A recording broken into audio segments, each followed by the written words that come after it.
संघर्षातून उभा राहिलेला महामानव डॉक्टर बाबासाहेब आंबेडकर. सहाय्यक पोलीस निरीक्षक दीपक पाटील. समता, न्याय आणि संविधानाच्या माध्यमात घडवला नवा भारत. जन्म, कुटुंब आणि प्रारंभिक जीवन.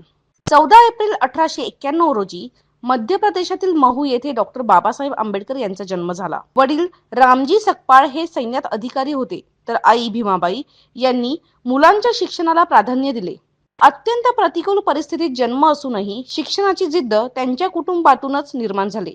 बालपणातील संघर्ष आणि सामाजिक वास्तव, त्या काळातील कठोर जाती व्यवस्थेमुळे त्यांना बालपणापासूनच अस्पृश्यतेचा सामना करावा लागला.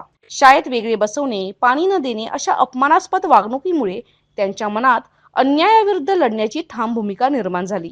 शिक्षणासाठीची जिद्द आणि अडचणींवर आर्थिक आणि सामाजिक अडचणी असूनही त्यांनी शिक्षणाची वाट सोडली नाही.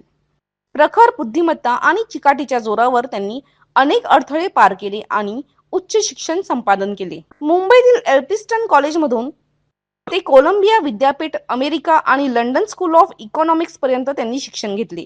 त्यांनी PhD, DSc आणि बार ॲट लॉ अशी उच्च पदवी मिळवून भारतीय समाजासाठी नवा आदर्श निर्माण केला.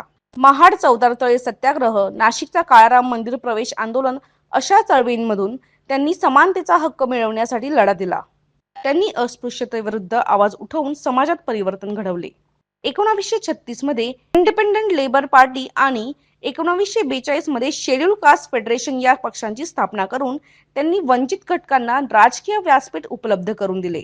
इनहेरिशन of caste, who were the Shudras, untouchables यांसारख्या ग्रंथांमधून त्यांनी समाज व्यवस्थेवर प्रभावी टीका केली आणि समतेचा संदेश दिला. भारतीय संविधानाच्या मसुदा समितीचे अध्यक्ष म्हणून त्यांनी देशाला सर्वसमावेशक आणि लोकशाही मूल्यांवर आधारित संविधान दिले. समानता, स्वातंत्र्य आणि बंधुता या तत्वांवर त्यांनी भर दिला.